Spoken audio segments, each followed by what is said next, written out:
सच्चिदानंद भगवान की, सनातन धर्म की, गौ माता की, गंगा माता की, भारत माता की। देखो, अवतारों को छोड़कर यद्यपि वो धर्म स्थापना को आते हैं, फिर भी वो किसी नियम में बंधे नहीं होते। एक समय ऐसा आया, सबको मालूम है कि अश्वत्थामा मर गए, तो भगवान चाहते थे कि युधिष्ठिर कह दे कि अश्वत्थामा मर गया।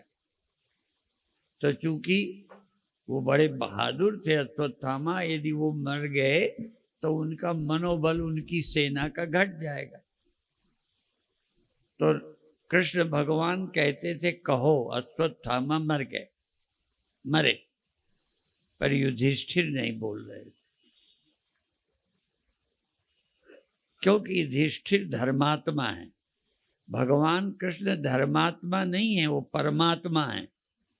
परमात्मा को कब क्या करना, किनके साथ क्या करना, वो ये जानते हैं। इसलिए उनकी नकल नहीं करनी, ठीक है। वो किसको क्या करना बताते हैं। अर्जुन को क्या बताया, ऐसे ही। तो अभिप्राय है, हम धर्म की छोटी सी बात आज करेंगे। नारी नारी है, स्त्री स्त्री है, पर हमारे संस्कृति के धर्म के अनुसार बेटी, बहन, पत्नी, माँ, और भी रिश्ते हैं, पर 4-5 ये मुख्य हैं। तो स्वधर्मे निधनम श्रेया, आपकी कौन है वैसा व्यवहार। बहन के साथ अलग, बेटी के साथ अलग, पत्नी के साथ, माँ के साथ। इसी तरह स्त्री के लिए पुरुष, छोटा है तो बेटा है, भाई है, पिता है, पति है। तो जो तुम्हारा है वैसा व्यवहार करो, ये धर्म है। इसको भगवान ने कहा स्वधर्मे निधनम श्रेया। अपने धर्म में मर जाना पड़े तो मर जाओ, थोड़ा नुकसान होता है तो सह लो, थोड़ा मन को कंट्रोल करना पड़ता है, करो। सारे पुरुष या सारी स्त्री एक ही रिश्ता नहीं है। भगवान से हम लोग मानते हैं कि 14 तरह के रिश्ते हैं। तो हम अपने भगवान का स्मरण कोई पुत्र मान के भी कर सकता है, कोई पिता मान के कर सकता है, कोई सखा मान करके कर सकता है, कोई भगवान मानता है, माने। और उससे मन को सरस बनाना, सगुण साकार भगवान की लीलाओं से मन को पवित्र बनाना। ब्रह्मलीन पूज्य वामदेव जी कहा करते थे, जो भगवान कृष्ण की लीलाओं को केवल उनकी पूर्णता को जानकर लीलाओं का श्रवण करते हैं, उनका जीवन भी धन्य हो जाता है। वो लीलाएं हैं, वो संसारी लोग नहीं हैं, और उनमें कोई विकार भी नहीं है। जैसे झूठ बोलने की बात कही, उन्हें जरूरत पड़े तो बोलेंगे, क्योंकि वो धर्मात्मा नहीं है, परमात्मा है। एक हमारे संत का मर्डर हो गया, और परिस्थिति और सारी बातें थी कि इन्होंने ही मारा, पर देखा नहीं, चश्मदीद गवाह नहीं, पर बनाना पड़ा। यदि चश्मदीद गवाह न कोई बनाते तो वो छूट जाते। तो अपराधी छूट न जाए, इसका ख्याल रख करके जो कुछ बोलना पड़े बोलना चाहिए। कभी कभी हम मंत्र देते हैं तो उनको भी कहते हैं कि बिना मतलब झूठ नहीं बोलो। पर कोई ऐसी परिस्थिति आती है जिससे देश समाज का हित अहित जुड़ा है, वहाँ जो बोलना पड़े बोल दो। पर बिना मतलब झूठ, किसी को बुरा किसी को अच्छा, ऐसे ही नहीं बोलो। तो अभिप्राय है भगवान कृष्ण लीला पुरुषोत्तम है, योगेश्वर है। देखो भगवान कृष्ण को आर्य समाज, क्योंकि आर्य समाज भगवान का अवतार नहीं मानता, परंतु भगवान कृष्ण का सम्मान करते हैं और भगवान कृष्ण को योगेश्वर मानते हैं। तो अभिप्राय है जो अवतार नहीं मानते न माने। इसी तरह भगवान मर्यादा पुरुषोत्तम, उन्हें हमें कैसे रहना है वो सिखाते हैं। इसलिए रामायण भी पढ़ो, गीता भी पढ़ो, उपनिषद भी देखो, थोड़ा समय निकल आता है तो कुछ देखो। एक बार एक संत बिठूर में एक वकील को ब्रह्मसूत्र पढ़ा रहे थे, वो संस्कृत में है, और कई बार सूत्र, बड़ी चीज को थोड़े में कहने का नाम सूत्र है, तो और कठिन होता है संस्कृत में। जन्माद्यस्य यतः ब्रह्मसूत्र तो थोड़ा कठिन पड़ता था। तो संत ने कहा कि तुम भाग्यशाली हो कि ब्रह्मसूत्र तुम्हारे हाथ में है। और हम लोग कहते हैं नहीं अभी आता तो घर में गीता की पुस्तक रखो। आजकल तो वस्तु शास्त्र वाले, वास्तु वाले बताते हैं कि आपके पूरब में ये हो, फलाने में ये हो, तो ये होता है। तो इसी तरह से विदेश के लोग भगवान को नहीं मानते, हमें बुरा लगता है, परंतु हमने गणेश की प्रतिमा देखी कि वो पूरब की तरफ रखे रहते हैं, जूते वहीं उतारते। हमें अच्छा नहीं लगता क्योंकि हम भगवान मानते, पर वो वास्तु के हिसाब से गणेश को कहाँ रखना वो रखते। माने वास्तु का भी एक विज्ञान है। तो घर में गीता का रहना, ये भूमिका ये है कि घर में गीता का रहना बहुत बड़ी बात है। गीतायाः पुस्तकम यत्र यत्र पाठा प्रवर्तते, जहाँ गीता घर में रहती है, जहाँ गीता का पाठ होता है, वहाँ तीन चीजें नहीं होती। दुर्भिक्षम मरणम भयम, वहाँ दुर्भिक्ष नहीं होता और मृत्यु भय नहीं होता, मरणम भयम। ठीक है। तो धार्मिक, हम विदेश गए तो जो कई पुस्तकें हमें यहाँ ध्यान में नहीं आई, नहीं देखी, विदेशियों के यहाँ देखी, पर हम ज्यादातर विदेशियों में उन्हीं के घर गए जो धार्मिक थे। उनके यहाँ ब्रह्मसूत्र, उनके यहाँ उपनिषद, ईशावास्य उपनिषद। और एक बहुत हमसे प्रभावित हुआ तो हमें स्टूडियो में ले गए कि श्लोक, उपनिषद के मंत्र इनसे बोल के भराएं। तो वो इतना सेंसिटिव जगह ले गए कि वो श्वास की आवाज भी आए। अब हमारा गला तो अच्छा नहीं, अब वो श्लोक यदि गा के बोलते, उन्होंने खर्च किया। तो अभिप्राय है विदेशी लोग भी अच्छे काम में रुचि लेते हैं। एक विदेशी बेलरी यहाँ बहुत दिन आती जाती रही, तो कई बार बेटियों को वो कहती थी, देखो मैं अमेरिका की हूँ, सादे कपड़े पहने हो, तुम भारत की हो, ये कैसे कपड़े पहने। ऐसे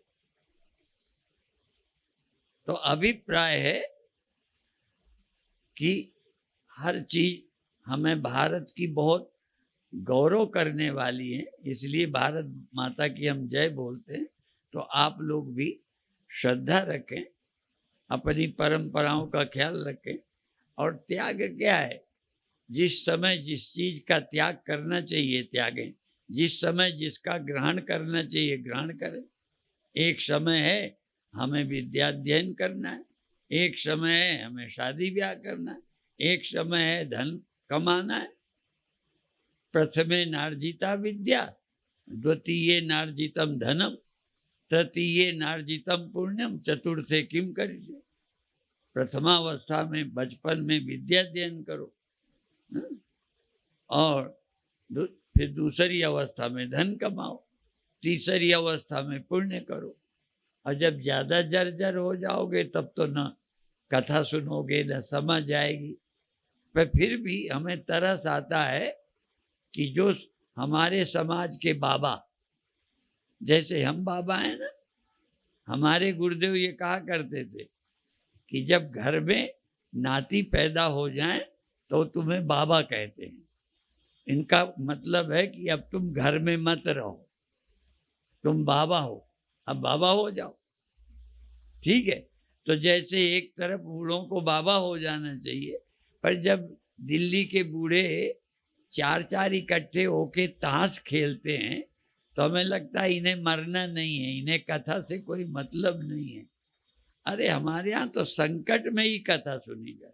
कई बार किसी को तकलीफ होती है, कोई दुर्घटना होती है, तो लोग कहते हैं हमारा ये हो गया। अरे भाई तुमको ही करना है। और पहले हम गरीब का नहीं लेते थे।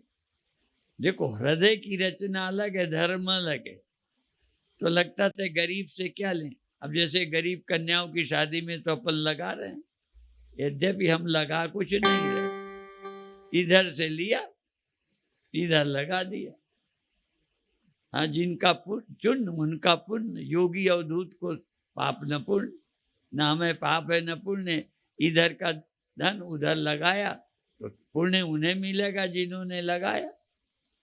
ठीक है, तो अभिप्राय जीवन में हमको कुछ सीखना है। समय पे हमारी अवस्थाएं, किस समय गृहस्थ होना। कई लोग बूढ़े होते हैं तब शादी करते हैं। तो हमारे आश्रम है, आश्रम माने ये नहीं अखंड परम धाम। जीवन को भी चार भागों में बांटा, ब्रह्मचर्य आश्रम। एक अवस्था है ब्रह्मचर्य, दूसरी अवस्था है गृहस्थ, तीसरी अवस्था है बाणप्रस्थ। वृद्धाश्रम नहीं, बाणप्रस्थ। कल्याण के लिए एकांतवास करते हैं, बाणप्रस्थ। फिर सन्यास, सन्यास चौथा आश्रम है, इसका नाम आश्रम है। जीवन को चार भागों में बांट दिया, समाज को चार भागों में बांट दिया। वो आजकल ना वो बोलते हैं कौन, प्रथम श्रेणी के कर्मचारी, द्वितीय तृतीय चतुर्थ श्रेणी के कर्मचारी, वर्ण नाम नहीं लेते। तो ऐसे ही चार श्रेणी के समाज को बांटा था, हिंदू समाज को चार, प्रथम श्रेणी, द्वितीय तृतीय चतुर्थ। चारों श्रेणी में अपने अपने कर्तव्य का पालन करो। ठीक है, तो अधिक क्या कहें, भगवान ने भी कसर नहीं छोड़ी, पर तुमने भी हिम्मत नहीं छोड़ी। ठीक है, तो आप बहुत बहुत धन्यवाद के पात्र हो। हम भी ज़्यादा देर आपको लेट नहीं करना चाहते। हम भी चाहते सब काम समय पे करना, समय पे घर जाना, समय पर आना। कई बार घर में समय पे नहीं आते पति, तो पत्नियों को शंका हो जाती, और पत्नियां समय पे ना आए तो शंका हो जाती। समय पर ही सब, नहीं तो लगता है कहाँ रहे इतनी देर। बच्चे देर तक नहीं आए तो संदेह होता है। और आजकल अखबार और मीडिया में कितने मर्डर, कितने क्या, और जिनका विश्वास करते हैं वही धोखा देते हैं। इसलिए जल्दी प्यार में गलती मत करो, ये प्रेम करने वाले ही जान ले लेते हैं। इसलिए ठीक है, तो आप सावधान रहें, समाज में बुद्धिमान हो तो इस विषय पर भी सोचो, ऐसे ढंग से चलो कि हम धोखा न दें न धोखा खाएं। ठीक है, दोनों अच्छे नहीं। भगवान कृष्ण की भागवत सुनने का मतलब भगवान कृष्ण की समझ, ठीक हो, कैसे किसके साथ व्यवहार करना ये भगवान कृष्ण को आता है। ठीक है, एक अच्छी पात्र बेटी गलत जगह जाती, ठीक है, उन्होंने ब्याह कर लिया। ठीक है, गलत जगह जाने से बचाया। और बहुत जो रखी हैं वो दुष्टों ने घेर रखी थी, तो इन्होंने सबको बुला लिया। इसलिए नहीं कि ये विलासी हैं, योगी हैं, योगेश्वर हैं। ठीक है, योगी अपने योग बल से संसारी लोगों को भी अच्छा बनाया। हजारों गोपियां उनसे प्यार करती थी, कोई सांसारिक संबंध थोड़ी था। इसलिए भगवान कृष्ण का, इसीलिए आर्य समाज उन्हें योगेश्वर बोलता है। ठीक है, तो आप भी धीरे धीरे उनके रास्ते पे चलो, थोड़ा थोड़ा योग सीखो। सुबह सुबह यहाँ योगासन प्राणायाम होते, उसमें आओ। और भी तो हमको कुछ करना चाहिए। और हम देखो झूठ नहीं बोलते, हमें कई बार तरस आता है। कई बार हमने देखा आम गृहस्थ आदमी योगासन प्राणायाम करते, और हमारे हरिद्वार के आश्रमों के जो साधु हैं वो न योगासन करें न प्राणायाम करें, बीमार होते तो दवा खाते। ठीक है, तो अच्छा नहीं है। आप भाग्यशाली हो, कहीं न कहीं किसी न किसी यहाँ योगासन सिखाने वाली और संस्थाएं भी हैं। योगासन प्राणायाम करो, स्वस्थ बनो, हैं? तुम स्वस्थ रहोगे तो परिवार को भी सुख दोगे। तुम बीमार होगे तो परिवार का धन भी जाएगा, तकलीफ भी होगी, कष्ट भी भोगोगे। इसलिए ख्याल करना चाहिए। ठीक है, अब मैं भी थोड़ा थोड़ा करता हूँ। करता तो मैं पहले रहा, पर एक गलती की थी। पहले कोई ऐसे विधिवत, जैसे बाबा रामदेव हैं और कई हैं संस्थाएं योग सिखाती हैं, प्राणायाम, हम सब करते थे, पर अपने ढंग से सीख के नहीं किया। तो कई बार गलती, इसलिए देखा देखी की ना योग, देखा देखी योग किया, छीजे काया बाढ़े रोग। इसलिए देखा देखी नहीं, किसी से सीख कर करो तो स्वस्थ रहोगे। इतना ही कहकर समाप्त करते हैं।